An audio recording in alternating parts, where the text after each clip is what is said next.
Hi everyone, welcome back to Newegg TV. My name is Paul, and today once again we have a special guest from ASUS. This is JJ. Thank you once again for coming back to visit us at Newegg TV, JJ. Thank you for having me. Alright, today we're going to be going over the new line of AM3 AMD motherboards featuring the 900 series chipset. And we have them all lined up right here, but before we go over each of these boards individually, let's talk a little bit about the AM3 Plus socket and the 900 series chipset. As compared to the last generation AM3 socket and 800 series chipset, what's the big difference in jumping up to AM3 Plus and 900 series? Yeah, well, that's definitely a great question. I mean, a lot of people have been asking, you know, essentially what is the differential between the two platforms. So first and foremost, one of the most easy aspects in terms of you being able to see a change is actually going to be on the direct board level, which is going to be here. We see we have an actual black socket. So on your previous generation, it was a white socket. So that'll be the initial just telltale sign that you're working with an AM3 Plus board. Nice visual indicator. That's correct. And there's actually a difference in terms of the actual pins, in terms of the actual pin count available to you here. But in terms of interoperability, it is true that you can actually take an 800 series motherboard and go ahead and take an upcoming Bulldozer's MBZ-based CPU and put that on there. Now, where the crux of the change is really there is on a lower level. Not only on the board design level for the VRM, so the voltage regulation that powers the CPU, but in the development for what's called the BIOS or the microcode. We've spent a lot of time on 800 series boards to optimize those for the CPUs that were released at that time. So that would be like dual core, tri-core, quad core, and even hex core, which came later after the initial launch. Now with this series chipset, it's a little bit different. We're fundamentally designing and optimizing the actual BIOS and the microcode for 6-core and for 8-core upcoming CPUs. This will translate into a little bit better clock-for-clock performance, but ultimately the biggest distinction is going to be in superior overclocking performance. So that's your first initial big differential between the two. The other aspect that ties into that as well is going to be long-term CPU support. At launch, we're definitely going to be able to come out and say that 800 series products are going to be compatible with the launch series AM3 Plus CPUs. But we can't necessarily say that 6 months down the road. As AMD decides to release updated CPUs that will be for the AM3 Plus platform, there may be additional power requirements, there might be variances in turbo, there might be power conservation technologies such as like C6, which will be a new power state that's available on AM3 Plus CPUs that might not fully work correctly on older 800 series. So for people that are ultimately looking to get AM3 Plus, your best choice is going to be some brand new 900 series motherboard when it ties into the CPU. Secondary to that is a really big one, and one that people have been asking for a long time on AMD, and that's SLI. So that's pretty cool that you now have the ability to run dual NVIDIA GPUs or even more depending on the motherboard. Now this isn't necessarily something that's 100% specific to the chipset. It's just a relationship that between us, AMD and NVIDIA, everybody's come together to say we want to be able to give gamers the most flexibility in setting up their system. So we can go ahead as the vendor enable the SLI license keys as part of the BIOS and work with NVIDIA and their driver to support SLI throughout the entire series of motherboards. And that's a technology that's not available on 800 series motherboards. So that's another big change in terms of what you have there. Otherwise, outside of that, the rest of the changes are going to be more specific to us as a vendor, but they're still going to hold true to the product, and that would be things like UEFI for 2.2 plus terabyte support, the inclusion of USB 3, which while that was on some 800 series boards, wasn't necessarily on all, so that's going to be more of a consistent marker on there. Otherwise, fundamentally, most of the other things that people are familiar with in terms of memory support and other parameters like that are all going to maintain being consistent, like still DDR3. The heatsink design in terms of your bracket for the AM3 Plus heatsinks is all the same. So if you already had an AM3 Plus heatsink that you like, you don't need to worry about transitioning and getting a new heatsink or anything like that. So overall, the rest is pretty consistent. So to summarize, if I may, with AM3 Plus, you do have the compatibility, the upgrade path, say from AM3, but with AM3 Plus, you have a much more optimized platform for the newer processors coming out. Definitely. And then also you have, obviously, as you mentioned, the SLI support. So for the gamers out there, you're going to have the capability to run 2 cards or even more, depending on the motherboard that you choose. Exactly. All right.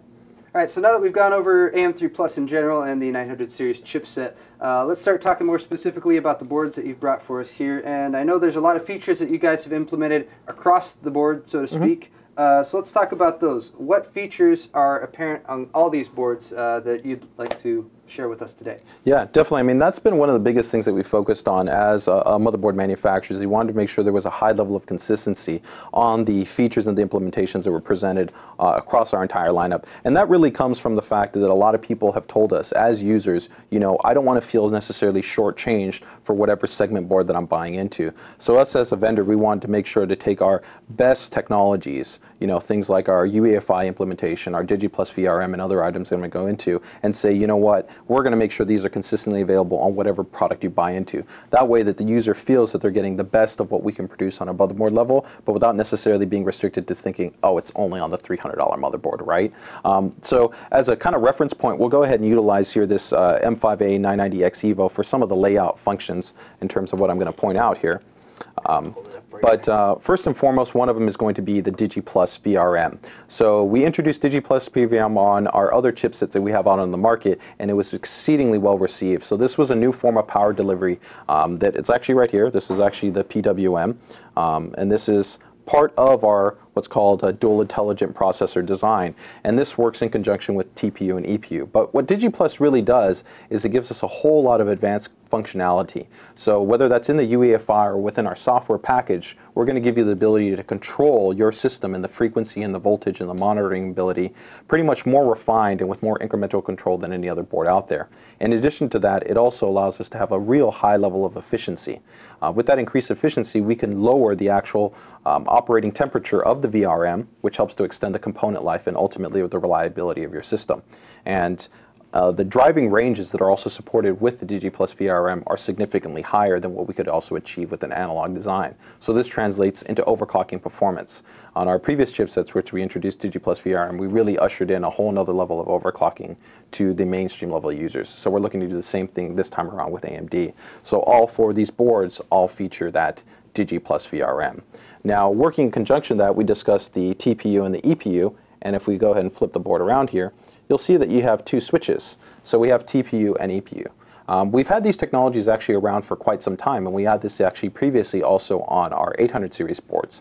But what these were focused about doing was giving users quick and easy functions, even if they weren't necessarily knowledgeable about overclocking or undervolting or other aspects about clock and frequency adjustment. So what you can go ahead and do is take, for instance, is go ahead and install your AM3 Plus base CPU or your AM3 base CPU, switch this, and it'll automatically just overclock the system. That easy. The user doesn't have to do anything else. But also us having foresight to know that not everybody's going to do this when they're first setting up their system, and you might need access to this, you can still also go into the UEFI and quickly, easily select the same option that we have within there, or also even do it within the OS.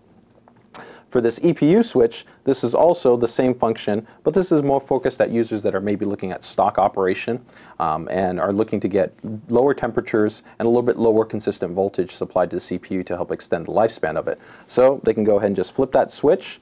With the flip of the switch, that'll supply about 30 to 70 millivolts less core voltage to the CPU. Like I said, ultimately giving you lower idle temperatures, lower load temperatures, and extending the lifespan of the CPU. Does it save a little power as well? Oh, definitely. It translates into about 5 or 10 watts. So over the long term, you know, it helps you out a little bit in the power bill as well. Other consistent aspects are going to come down to fundamental parameters that we want as a motherboard vendor, and that's going to be about slot layout. We did this on previous boards. We wanted to make sure dual slot spacing, right? We pretty much know that almost all discrete GPUs that are on the market are at least 2 slots. In terms of the card design, right? So same thing, right? I can go ahead and put 2-slot card here, and then my other 2-slot card here, but I still have space in the middle so that I can go ahead and maybe put my sound card, something else on the system. Or if I just keep it free, I have that nice optimal airflow path, right? So I'm not affecting the overall temperatures that are being built up within the dual GPU. Additionally, within that, while it's not featured on the 970 chipset due to PCIe lane limitations, all three of these boards also all feature SLI technologies. So that ties back into the same reason why we wanted to have the dual slot spacing. Working with that as well as the right angle serial ATA connectivity. We wanted to make sure to give users right angle connectivity so that way they're not impacted, of course, by dual GPU configurations or longer GPUs. It's not going to go ahead and affect the installation of that. So if you got a nice, long, high-end graphics card there, you will not block your serial ATA ports. Exactly. So it's just kind of sensible aspects. Another key parameter is going to be front and back USB 3. USB 3 has been really, really popular in terms of users picking it up for flash devices, external hard drives, 1080p web cameras, things like that. So we've got 2 USB 3 ports on the back on every board. right there. And then we also have another 2 USB ports accessible from the front USB 3 header for newer chassis that have that type of connector available to it. In conjunction with that, we're also utilizing a new USB 3 controller from AS Media, which is giving us better read and write performance than the previous generation NEC chip that was used on 800 series. So that's another distinction point as well that's consistent through all these other boards. Another big hallmark for us is UEFI implementation. So a lot of users, they were really impressed by our UEFI that we introduced on our counterpart chipsets, and now we're introducing that for the first time on AMD across the board. So users don't have to worry about having issues with installing 2.2 terabyte hard drives that are larger than that, as well as they get all the benefits from the graphical interface and the ease of the use that we option there. And I've been really impressed with the ASUS UEFI implementation. Just in general, you have mouse and keyboard access. Again, that graphical representation, you can drag and drop to, say, set up your the boot priority. Your boot priority. It's just much easier, much more accessible than the previous. I think we really hit it out of the park in terms of the usability model there. Media and users have overwhelmingly just responded as it being a really nice, sensible design. Other kind of small parameters, but that still highlight a high sense of design consistency, are going to be little things like all the boards at a minimum have at least 2 4-pin fan headers. And that's important because that's going to allow us to go ahead and have push and pull fan configurations for heatsinks. A lot of users are using dual fans on a heatsink design and they want good performance. So along with being able to give you that functionality, also within the UEFI or within Windows, we give you full manual fan control for both those fans. A lot of the other board vendors are limiting usually only to maybe just basic fan control, and that's maybe only for the CPU. So we're giving it to you for both. And those are the 3-pin fan headers versus the 4-pin that gives you the PWM control? There's the PWM control, but even with actually DC fan, you can actually even have superior control for even DC fans, as long as that's been optioned by the controller that's put on the motherboard. So we don't even just look at it from the restriction of being 3-pin and 4-pin, but also just making sure that we're giving you the control for both the CPU and for the chassis fan. So that, along with, of course, more that we'll detail into as we get into each board, are some of the consistent design hallmarks that we have present on our products. All right, so shall we get started and go over these boards one at a time? Yep. Let's start off with the M5A97 Evo over here. Mm-hmm. And what can you tell us about this board? So this board is based off the 970 chipset. This one's really focused at somebody that's going to be an entry-level user on the AMD platform. So they're looking for a high level of performance, but they're not really going to be interested in multi-GPU. Due to the PCIe lane restrictions on the chipset, this is focused at single by 16 interconnect. So you still do have this available to you here for a hybrid Crossfire, but it's going to be lower performing than like a by 8 solution that's available on 990X. This gives you 16 and 4? That's correct. It's going to be 16 and 4. So you still get the full performance of any single GPU, which is what most users are running, but you're still going to get a lot of the performance that's available on the system. You still get that Digi plus VRM, the front and back USB 3, 6 SATA 6G connections, and pretty much everything else you're looking for. So this is going to be a great platform for somebody that just wants a solid entry-level platform that's going to give you good overclocking ability, give you expansion outside of a discrete GPU, and still give you a lot of your connectivity. If you look here, we're still giving you all the key connection types that you're really looking for, right? You got standard USB 2, USB 3, we got dual eSATA, and then you have FireWire, Gigabit Ethernet, and of course your HD audio. So you're not really left asking for anything in terms of connectivity available to you here. It's all there. So even on this entry-level board, everything that you would want, UEFI is also going to be present here. So there's not really anything lacking. It's just going to be a question of maximum expansion in terms of the amount of ports that you have, the slots that you have available to you, the PCIe lanes, and slightly overclocking potential. When we talk about overclocking potential, we're not inhibiting OC performance on the board. It's just going to be, as we work our way up on the chain, we're going to be able to sustain higher level overclocks for a longer period of time. So this is going to be really focused at people that are probably stock or looking at slightly above normal stock frequencies. So great entry-level board here, lots of features. And let's jump up now to the M5A99X. This is the 990 chipset.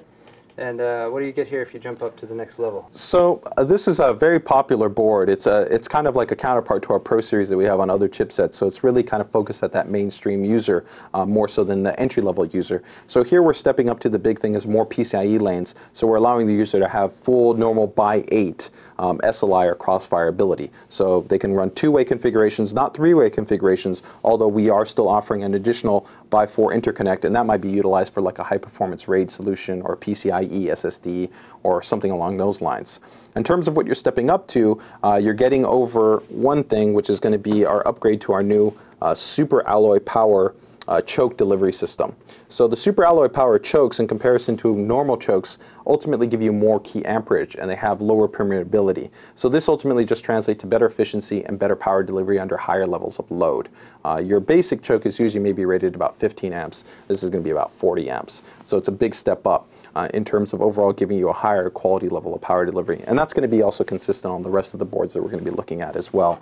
So you know, other small upgrades are going to be same things that we focus at a little bit more when you're looking at a kind of a more mid-range enthusiast board, which is going to be more serial ATA connectivity. We've got our standard 6 ports from the chipset, but then we're giving you 2 more ports, whether that might be used for maybe legacy storage or ODD, right? Do you know what controller those are running on? This one's actually running off a J Micron controller here. Okay, you're still getting the rest of the normal key items that we discussed before, which is, you know, the front and back USB 3, the fan headers and whatnot, and connectivity-wise, we're still giving you a lot of connections here. We're stepping up a little bit of a change. You still got the 2 USB 2, another 2 USB 2, but we go over to Power eSATA for the users that are still using high-performance external serial ATA connectivity, and of course the rest of the connection types are the same as what we presented on the 970 board. So overall, pretty similar, but the big step up is just giving you a little bit more expansion functionality.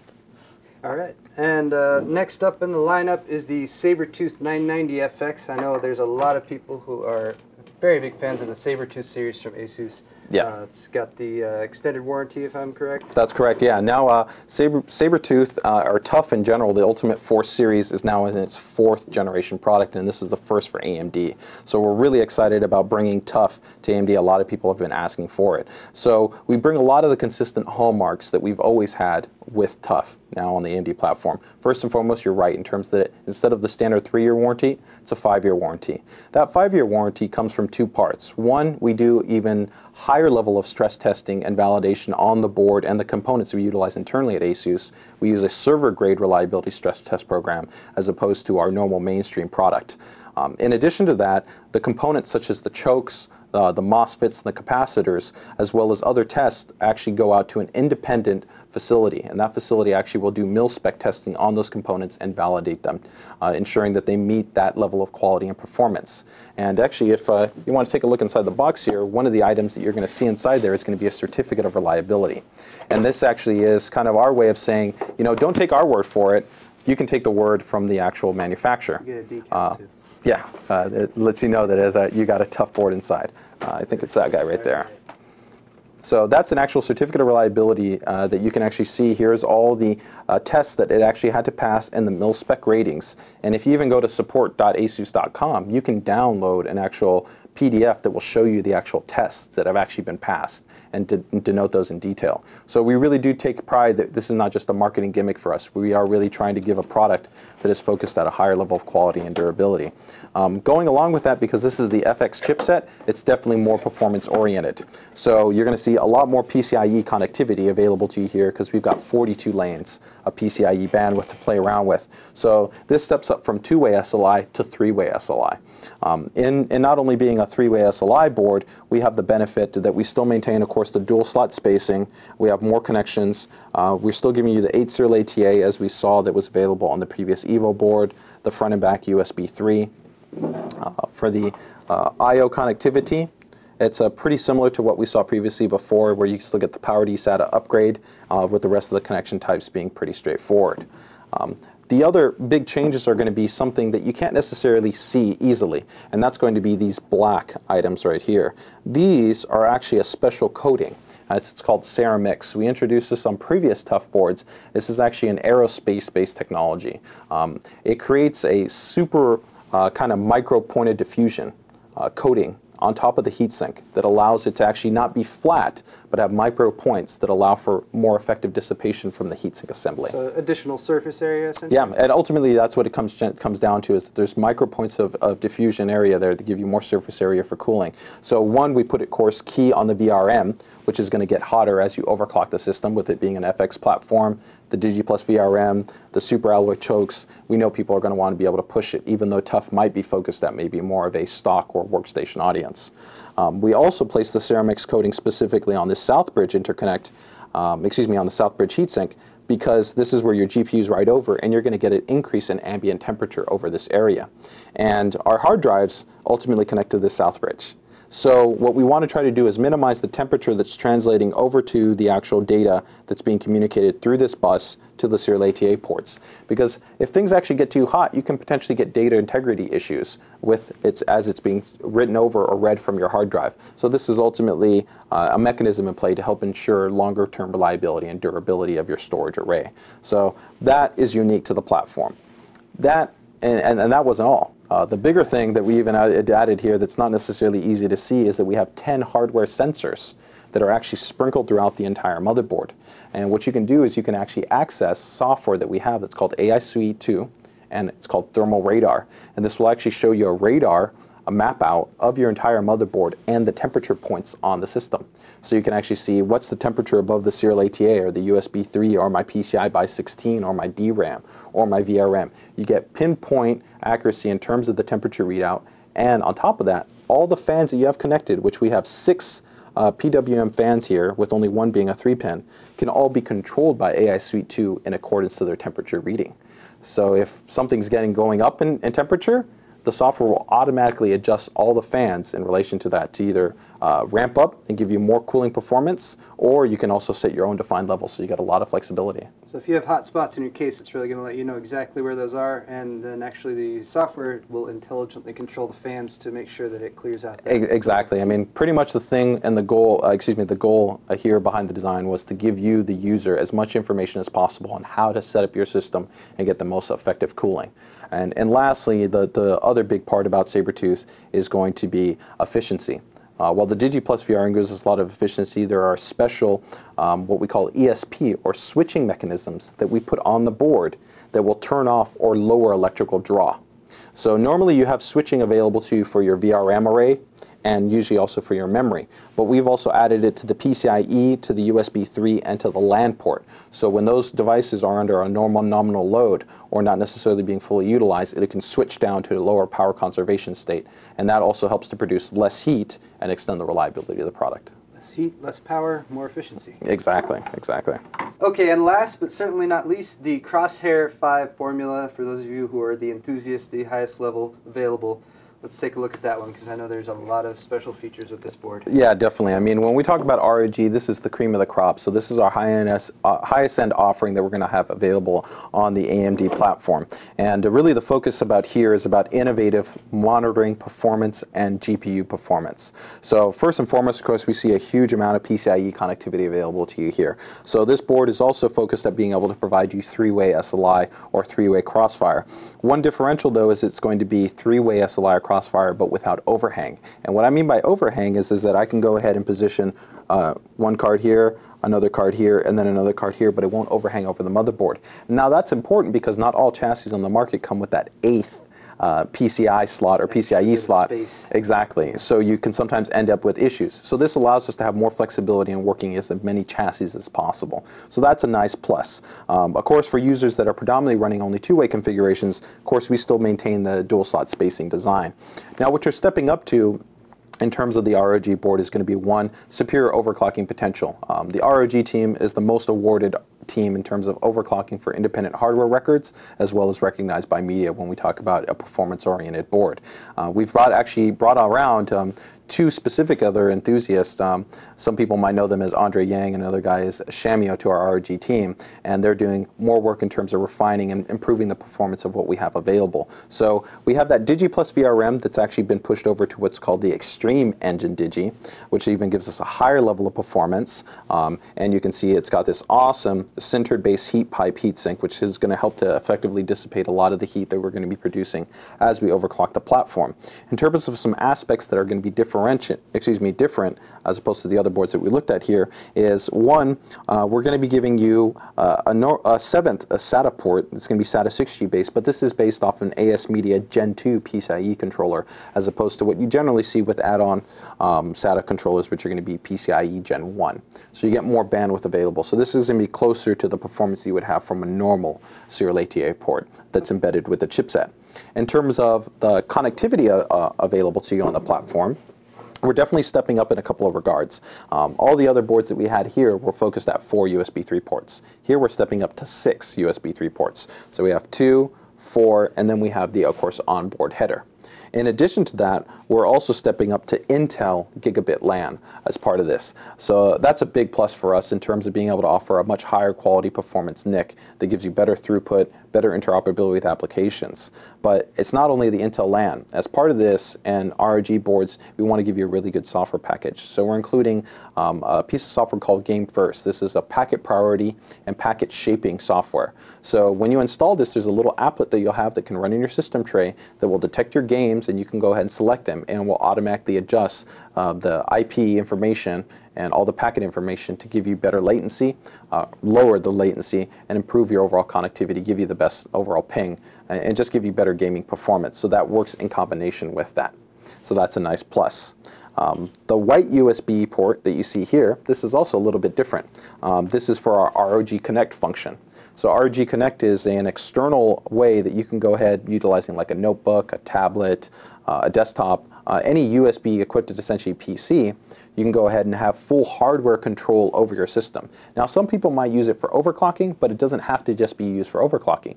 You can use it for monitoring purposes and see the temperature of your system. You can monitor the fan speed. You can turn off and on and restart your system. You can clear the CMOS. These are all really cool functions that normally you wouldn't have available to you. I mean, we have a clear CMOS button, which is great, right? But once that goes inside of a chassis, who wants to get all the way down on the knees and reach behind the chassis to click a button, right? Yeah. So the fact is, I can have an external system, clear the CMOS, restart it, and I can even have the postcode being read out to me all on the fly. Or if I wanted to use it, like I said, for monitoring purposes, I can do that.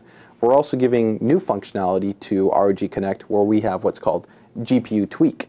And GPU Tweak now also allows you to control the GPU that's installed in the system. So we're allowing you to go ahead and overclock the system and overclock the GPU. So a whole lot of additional control that we're offering in terms of ROG Connect. For the audio, we've got gold-plated connectors to give you better performance and long-term reliability so you don't get octization. But in addition to that, we're including the X5 software suite package. So this is the X5 2 motherboard software package. This gives us True Studio THX software, and it also gives us the EAX software support for games that support that technology. In addition to that, some other software that we're including that benefits the gamers and the enthusiasts is we have a full version of Kaspersky 2011. So if you need security software, it comes inside the box. And we're also giving you the full version of Damon Tools Pro Standard. So this is a really popular ISO mounting software. So, you know, maybe if you're a gamer, right, and you know you've got to always keep putting your disk into your drive to go ahead and launch the game, that can be sometimes annoying. So you can go ahead and install this software. It'll mount the disk directly into the operating system, and you just would see that as a drive, and you wouldn't have to keep loading in your disk off and on, off and on. Virtual drive there rather than having to put the physical disk in. That's correct. So, I mean, so when you add that up, that's actually quite a bit of software that we're giving you in terms of, you know, the packet priority, the daemon tools, the security software, and then rounding out, you know, you've just got a lot of connectivity options in terms of like fans. There's 8 PWM fan headers here on this board. It's a whole lot of fan connections. On top of that, you've got some pretty cool items like here, if you look directly underneath this fan header, this is actually an optional temp sensor. So what a user can go ahead and do is there's 3 of them sprinkled on the board. They can attach a temp sensor to that, and they can put that anywhere they want. They can put it on their GPU, they can put it on their chassis, they can put it on the motherboard, they can put it in, you know, to any device that they want, and it's going to allow them to know the ambient temperature for that corresponding sensor. So very similar to the Tough in that we had hardware sensors. There's not as many of them, but here they can be pinpoint and set up to what's specific to them in terms of giving them that functionality and that flexibility. In addition to that, we've got, of course, the standard stuff that we would expect on an enthusiast class board, you know, so start, reset, quick and easy overclock button. We have a go button, which allows you to serve 2 functions, either mem-OK, so if you have potential memory compatibility issues, you can press this and it will eliminate those problems. Or if you use it from an overclocking perspective, you can store an actual overclock profile in the UEFI click that button and it will load that up for you instantaneously. So you can jump back and forth between, say, a stock setting and an overclock setting. Exactly, but you can just go ahead and dynamically do it via that function there. So that's, you know, along with the rest of the things that Hallmark and ROG board are really going to give you a whole level of functionality. And kind of the icing on the cake is one really cool function. So, of course, we're really happy about giving you SLI and giving you 2-way or 3-way, but we can also give you 4-way SLI. 4-way, and for those of you who are wondering how you fit 4 dual slot video cards on this board, well, JJ set me up with this little device here, the ROG expander, smart option for 4-way SLI. So that's correct. So the expander is actually going to go ahead and allow you to put on this daughter board, and we can actually mount it here to the motherboard, and this would then allow us to go ahead and accomplish 4-way SLI. So this is focused at like our enthusiast guys that love doing benchmarks, set world records, and we can go ahead and mount this on here and go ahead and do that. So you guys definitely stay tuned, because I think that me and Paul, we might get a little bit crazy and maybe throw one of these on here and see if we don't do some 4-way testing. But it's definitely going to, you know, continue to be something that hallmarks the innovativeness in terms of the ROG brings to the table about giving you a lot of flexibility when it comes to multi-GPU.